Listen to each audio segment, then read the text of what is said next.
Giles, I know you got a lot on your nerd plate this week. How's it going? My week was just nerd-packed, and it was wonderful. So, firstly, I'll get it quickly out of the way. More Destiny tournaments, came third out of 24. One of them gave it to a friend for free because I'm just the saint of gaming. Moving on. Bronze is pretty good. You know, bronze medalists are well known, just as well known as the golds. But I got the loot, and then my Destiny mates are like, "We'll bid off for it," and they were like willing to throw $100+ at this thing, and I'm like, "Oh, I just gave it to my mate." They weren't impressed by that. But that was fun. So 40k 8th edition has, of course, come out. And I talked about it briefly last week that I was going to be at a midnight release in the future when recording, in the past when heard. And I did go to that midnight release, and it was all right. But either way, I got my hands on the goodies. I've read through it. I've played a few games, went to a bit of a casual event today with a few games, and I'm really impressed with it so far. So if you've ever been turned off by 40k because it looked too complicated, have another look. That is not the reason why I'm turned off by 40k. Too complicated is not the reason. Because you have no imagination or creative skill. I'm going to say boobs. I mean, that might be maybe stereotyping 40k. Stereotyping 40k some more. I think there might be plenty of boobs in the 40k players. That's a good point. The Dark Elder witches, they've got them all out, and life's great. Look, some of the players there today were a bit rough. On the larger side, but look, you know what? We're all just there to have a good time, play some 40k. Yeah. I mean, this is me. This is a nerd criticizing other nerds, so it's basically me trying to pick on those weaker than myself. It's the nerd hierarchy, right? It's totally a thing. We like to think it's not. We like to think we're all inclusive as a nerd bunch, and we've all faced, the prejudices. Yeah, so we should be nice to each other, but we're not. Humans are cruel. We're moderately nice. Of existence. We're moderately nice. No matter I'll take what that. Your size is, no matter what Warhammer you prefer, 40k, 30k, 10k, you're okay in my book. Deep. It's pretty good. I'll give you that. Yeah, great. Cool. So other things I did. So Dan, Catherine, and I all got together. I actually managed to get them in a room and force them to read through the rulebook of the board game that I'm designing. And we absolutely put Very apart. Exciting. We spent 4 hours just smashing it and going over it and making it a lot better and improving things and cutting things. And it was really good. And I really appreciated it. It was really interesting to be on the other side of things and kind of not treat games as set in stone. Because obviously when you play them, it's you don't go, you might go, this rule is stupid, but you wouldn't go, it should be -5 points. But it was interesting to be playing something and kind of see it changing dramatically as you played.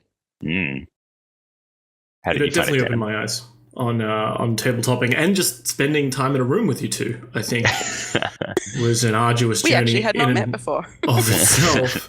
But no, it was good to try a hand at new things, and we're in a renaissance of tabletop games. So it's nice to be able to try and dive under the hood and see what you can tinker with and create under your own power. It's almost like kind of a natural progression. I mean, at some point you're like, I really enjoy games. There's not quite what I want to play out there, so I might just make it myself and see what happens. But it's certainly more difficult than I gave it credit for. And I haven't even got into the balancing yet, so we'll see how I go. And that is my Nerd Week. Over to you, Dan.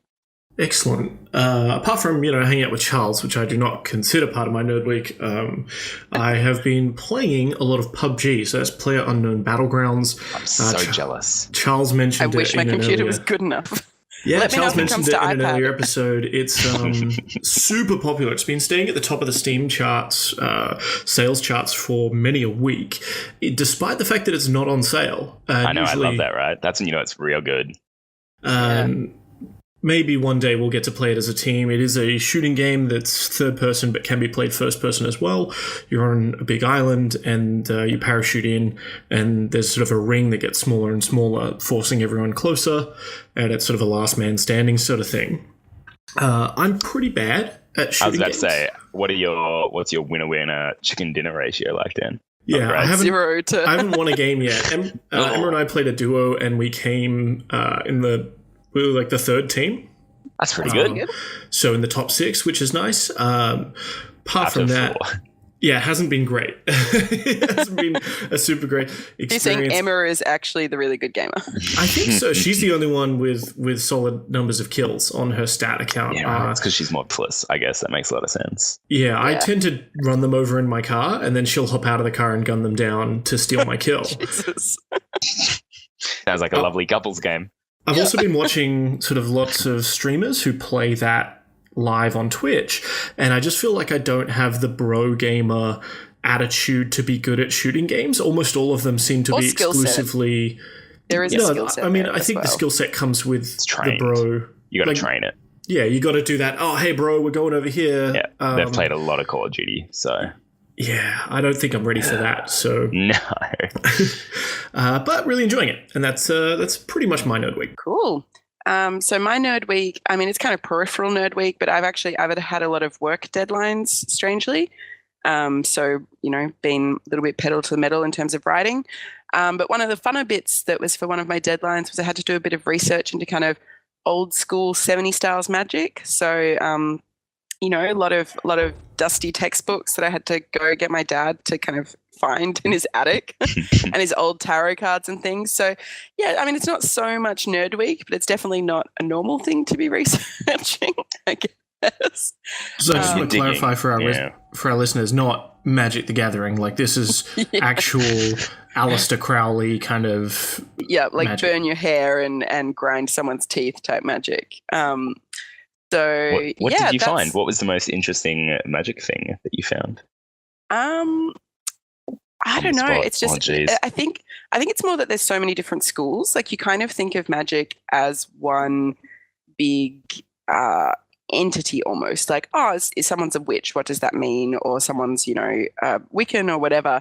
And in reality, it's like it's constantly morphing and changing.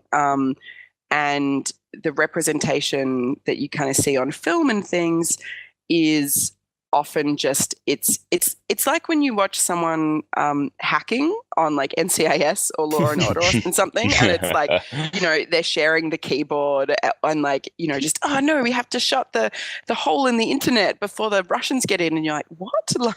I guess it's kind of realizing that a lot of the stuff you see that deals with magic is similarly incredibly inaccurate, and that there's definitely room to write something that if you watched it and you actually practiced, you were like, cool, this feels like what I do, on a Friday when I want to curse my boss. As you do. That sounds like a really wide audience. So.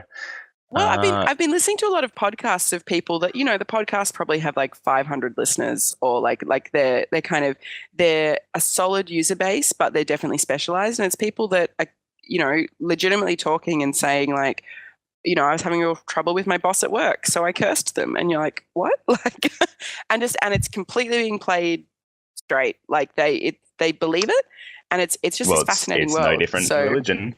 We can't judge that and not judge religion. No, exactly. So, and it is a religion. So it's a lot of these people are pagan or Wiccan. Yeah. And really... And that's just their form of prayer. Yeah, and a lot of the things like the curse thing is extreme, but most of what they were saying was that they would never do that, or they would do it like if someone had really wronged them like once in their lifetime type thing. And most of it was about being, respectful and being kind of aware of yourself and of others, and just stuff that actually, is about part of being a good human. So it was super interesting. Yeah, well, I don't have time not necessarily for that, nerdy, but definitely weird. yeah, we'll say it counts. Yeah. Were you able to find out from these podcasts about magic if there's a special spell that gets you more subscribers on iTunes? Or? I did not. I'm sure I can do a spell up. I'll do a sweet curse you, Catherine. But I think we'll sacrifice a chicken later and spread its blood around, and we'll see if that helps. helps. That's black magic, Charles. That's not magic. That's how I roll. So. Yeah, Charles is renegade for life, I think, in the Mass Effect Good and Evil. Well, we've finished up our Nerd Week, so we're going to head right on into news. If you've been living under a rock, you may not have heard that Nintendo announced the Super Nintendo Mini Classic. I think even the rock people would have heard of that, because it's amazing and it's exciting news. Even the rock people. They're like, man, I better line up for that. Well, I think it's exciting, kind of. There's already people going crazy, pre-ordering, talk of shortages. Nintendo is notorious for not having enough hardware out there that people want, like the Switch, so the deliberate, NES though. Classic, the Amiibos. I don't. No, it's 100% deliberate. You do that stuff so that you can say that it's sold out. Yes, they do that with iPhones. No.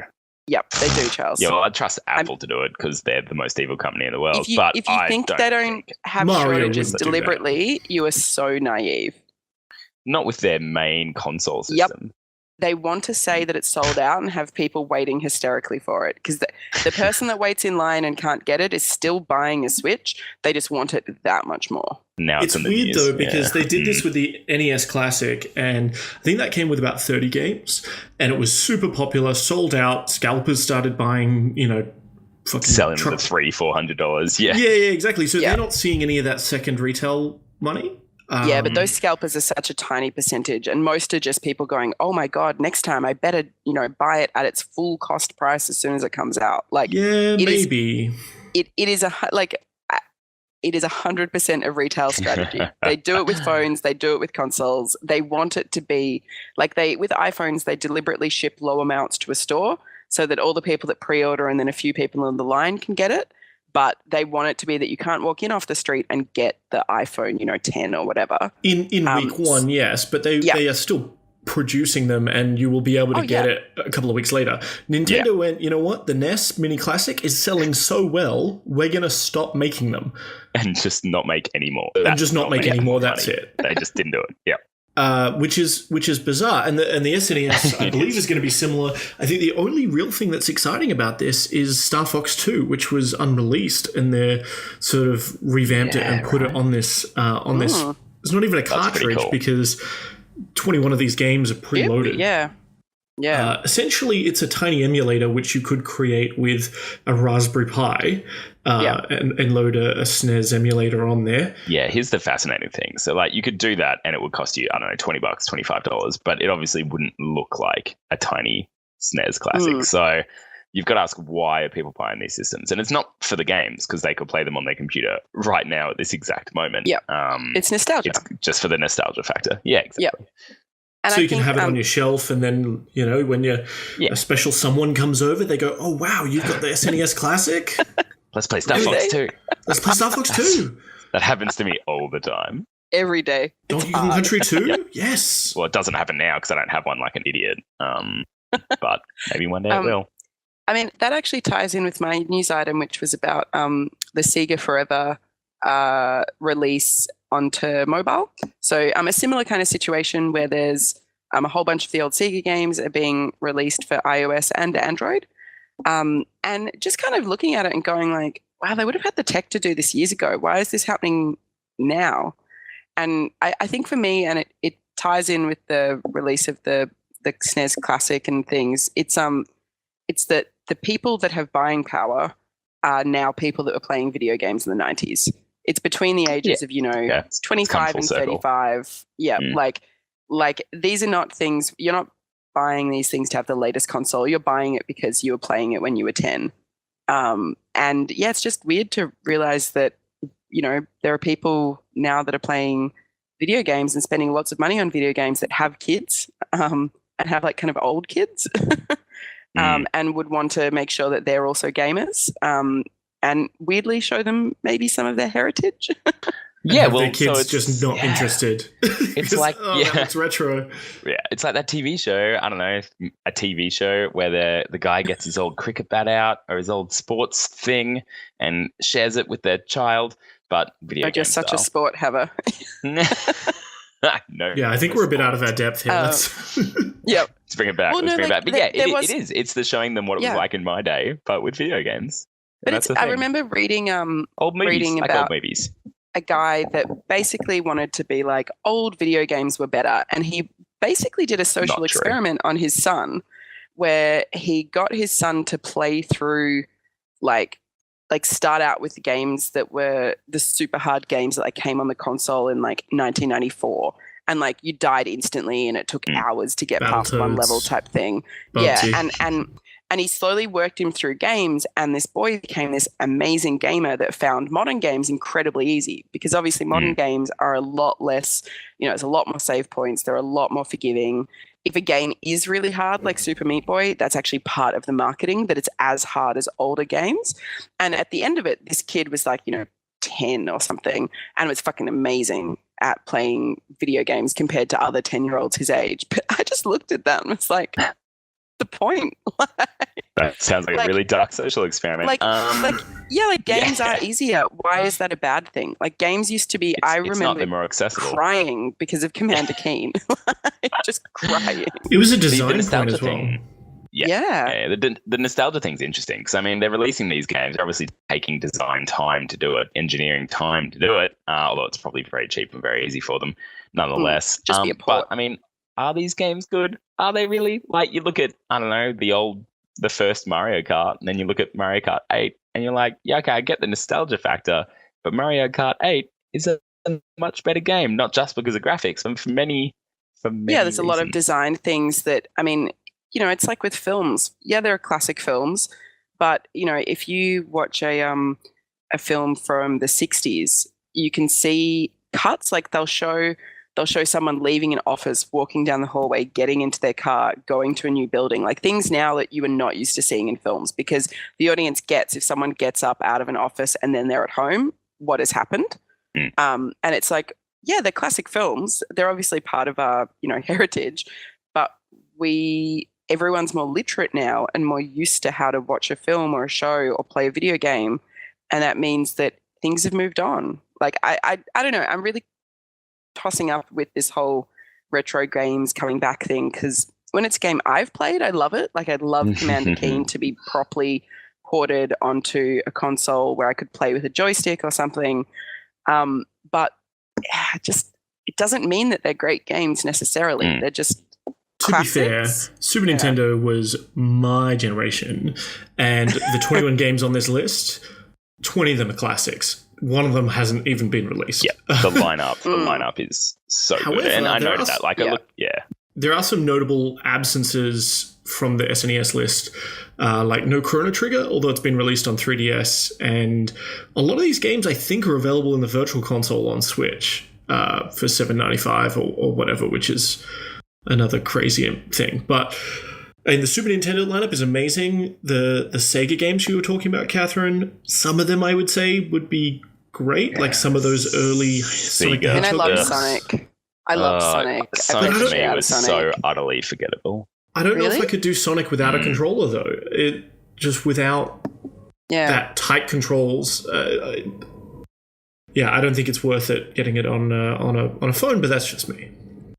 It'll be interesting to watch how they execute it, I guess, if they haven't already, and judge it from there. Yeah.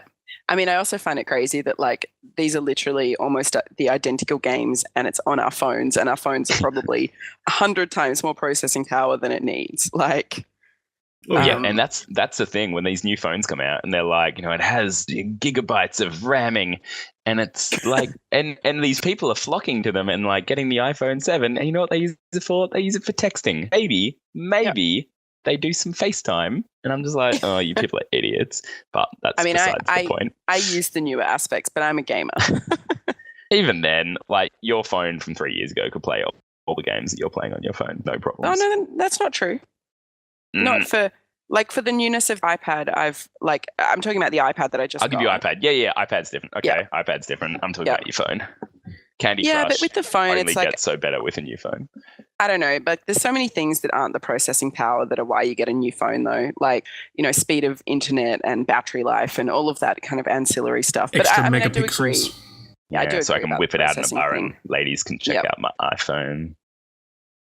Yeah, my Android.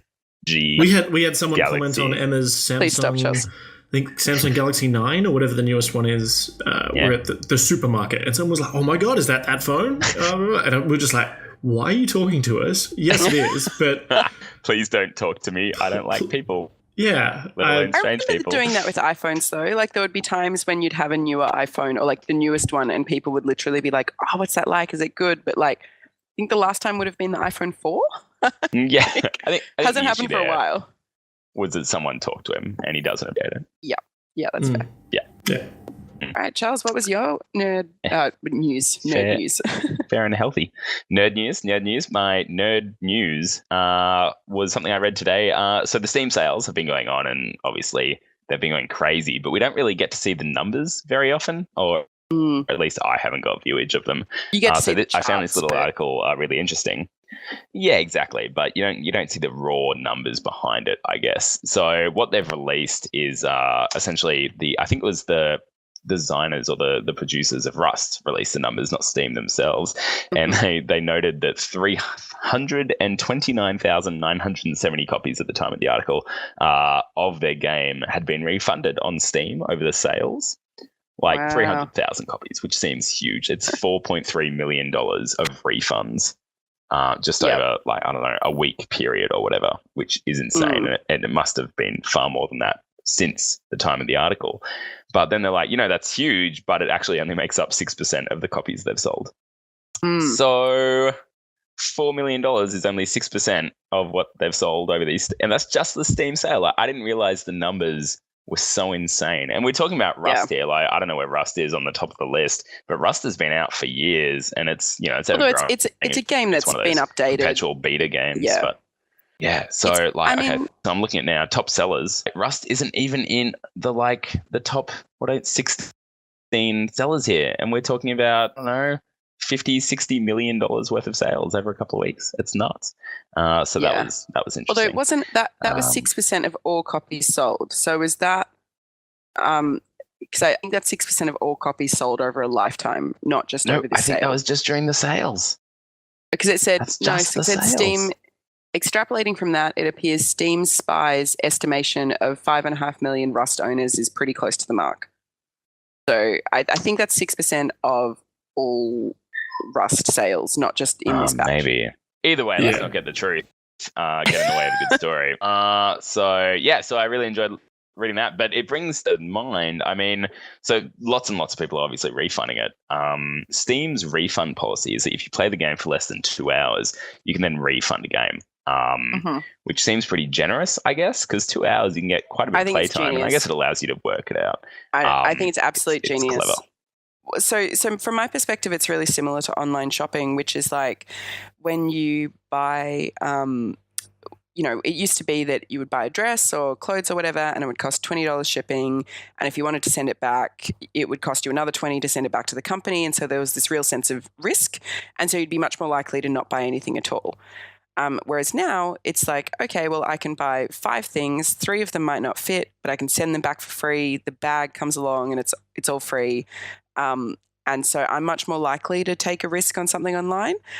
And I think Steam is doing the exact same thing. Yeah, and I think that's what people have been doing with games. Yeah. But I think they're buying more overall. And then it comes into the laziness factor. Yeah, a lot of people can't be bothered pressing the refund button. Yeah. No doubt. Yeah, exactly. Because you've got to put in a request for it, and I'm much more likely to try out a game if I know that if I spend $30 and I don't like it, I can get a refund on that. Because the thing is, to be honest, most of the time I won't get a refund. I buy a lot of games. I buy a lot of books. I buy a lot of clothes. Like I only really bother to get a refund if I really genuinely didn't like it. I've never got a refund on a Steam game, I don't think. Yeah, I have. I want to jump in here a bit about the refund thing, though. Part of it is because the ACCC took Steam to task and said, you are not complying with Australia's refund policy. Yeah. And you need to be able to provide refunds for your Australian consumers. And Steam went, okay, shit, and then they came out with a refund policy and just pushed it globally, because that would probably look better than just going, okay, only Australians get a refund after 6 hours. Yeah, good. I'm just looking at, and in my industry, external to video games, we offer 60-day refunds on our products, and it is you can get all the information that you've paid for, and then if you don't like it after 60 days, money back, no questions asked. I think 2 hours of playtime's probably a bit short, but then again, you should know whether the game is for you after 2 hours, so I don't know. Yeah. well, No Man's Sky was my famous example where I've got it and I'm playing it, and the hype was so real that it took me 4 hours to work out, wait a minute, I've been betrayed, along with the many millions of other people that realized it. And it was too late. It was too late for me to do anything. And I leave that there installed as a reminder of the folly of pre-order. Yeah. Dark times. So that's my news, essentially. It was just the idea of refund, and it's good. It means people will risk more, buy more games, be more, stretch themselves to play new things and try new things. So it's good.